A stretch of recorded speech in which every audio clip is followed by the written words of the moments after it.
Okay guys, good morning, si Ron TV. For today's video guys, meron tayong tatalakayin dito. Dalawang motor na talaga namang napakalulupit. Yan, mapapansin niyo sa likodan ko. Si PCX 160 at si Click 160. Yan, doon sa mga katropa at kasi Ron TV dyan na nagbabalak maglabas ng isa sa dalawa, yan si Click 160 o si PCX 160. Ang video ito guys ay para sa inyo. Siyempre, bago ang lahat, intro muna tayo.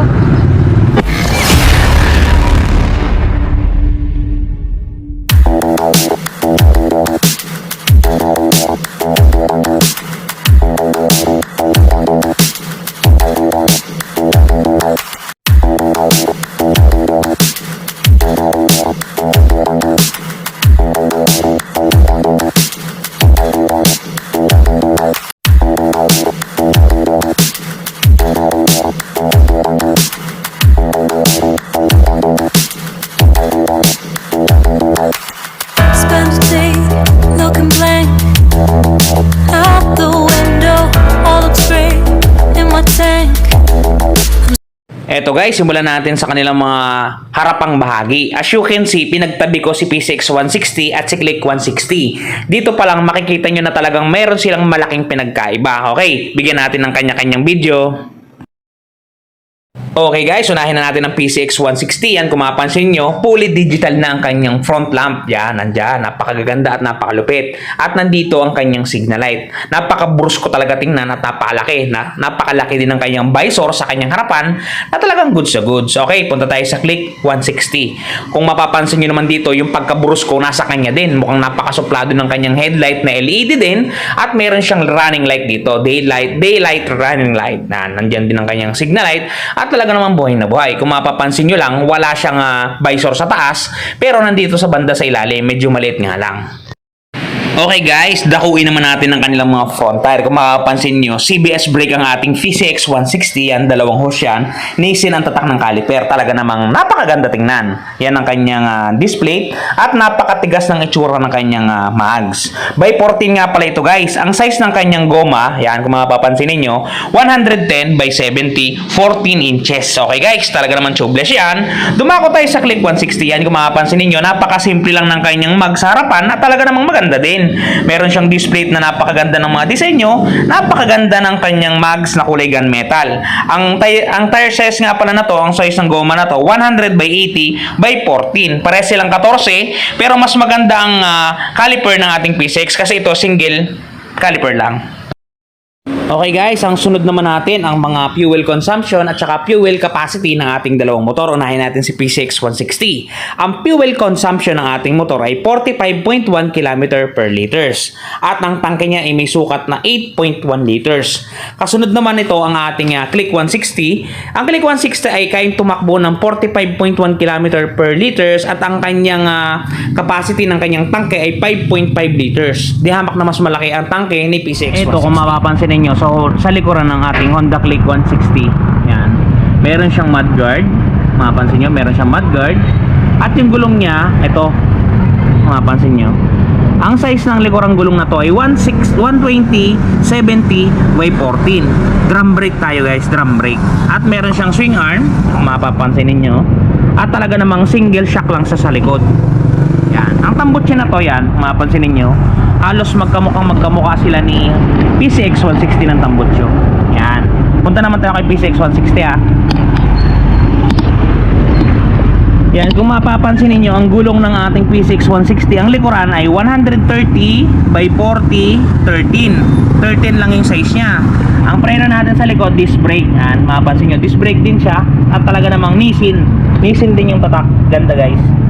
Yung tambutso nila, sinasabi ko sa inyo, magkamukha sila ni Click 160 ng tambutso. Halos isa yung dating at galawan. Pati yung kanilang radiator, magkamukha ang mapapansin ninyo. Yan si PCX. Yan si PCX lipat tayo ako sa kabila. Ito naman si Click. Si Click yan, Click 160. Magkamukha. Yan. At dito sila nagkatalo. Dalawa ang shock ni PCX 160. Dalawa.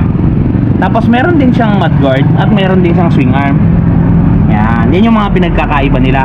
Yung sa kanilang tapaludo naman, kung mapapansin niyo, yan, ito yung tapaludo ng ating PCX, palapad. Yung kay Click, kamukha nung mga Click din, Click 125, halos kamukha. Yung taillight na to, kamukha ng ADB. Medyo hawig. Mapapansin ninyo. Yan. By square. Ito, taillight na to. Yun, malapad. Yan, malapad siya. Ito yung hawakan ng manibela ng P6 natin. Kung mapapansin ninyo, nakabolt siya, nakahubad. Yan. Meron siya ditong signal light. Meron siyang busina. Meron siyang hilo. Sa kabila, meron tayong electric starter. Meron tayong hazard. At yung engine, switch on and off. Emergent. Ayan. Tapos dito kay Click 125, kung mapapansin ninyo, meron siyang signal light, busina, hilo ng ilaw. Yan. Dito naman, engine on and off din. Yung automatic engine off. Tsaka yung click starter.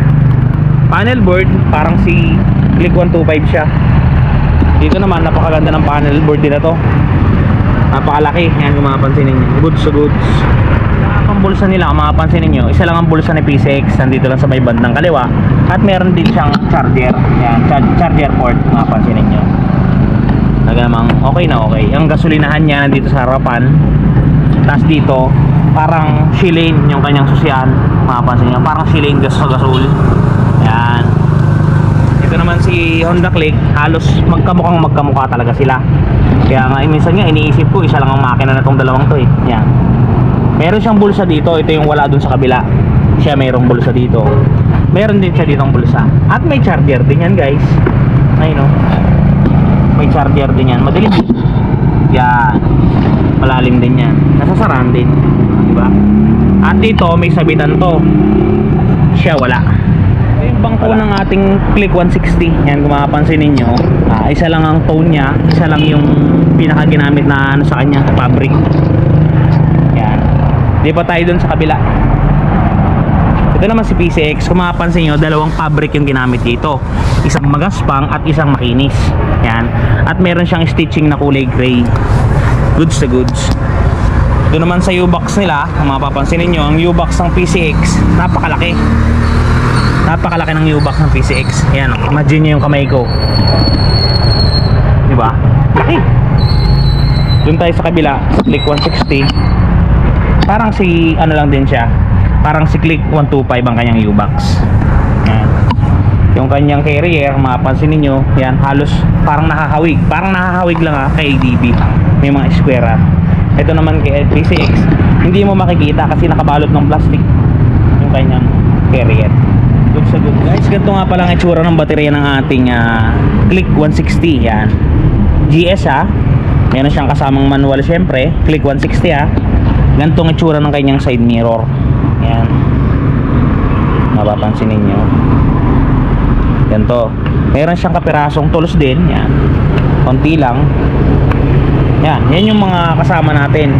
Dito naman sa kabila, mapapansin ninyo, ang baterya ng ating PCX halos kamukha din ni Click 160.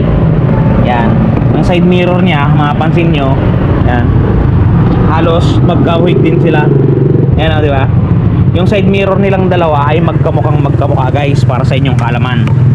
Ang tools sila ay magkamukha din, kakaunti. Dito lang sila nagkaiba sa PCX. Kasi yung isa ACB 160 CBT, yung isa PCX 160. Okay? Guys, doon naman tayo sa presyo. Ito ang presyo ng ating PCX 160 CBS. CBS nga lang pala yung pinartner ko dito kasi unfair naman para kay Click 160 kung ang ipapartner ko sa kanya yung ABS ng ng PCX. Kaya ang pinartner ko lang din yung kanyang combi brake kung tawagin niya. Okay, ang presyo ng ating PCX CBS brake non-ABS 131,900. Down payment na to ay 13,190.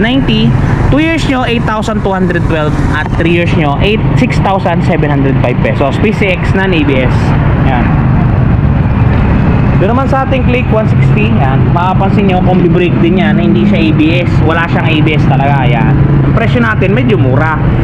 Yan, mas mura siya kumbaga doon kay PCX. Yan. 122,900 cash price natin. Down payment na to ay 12,290.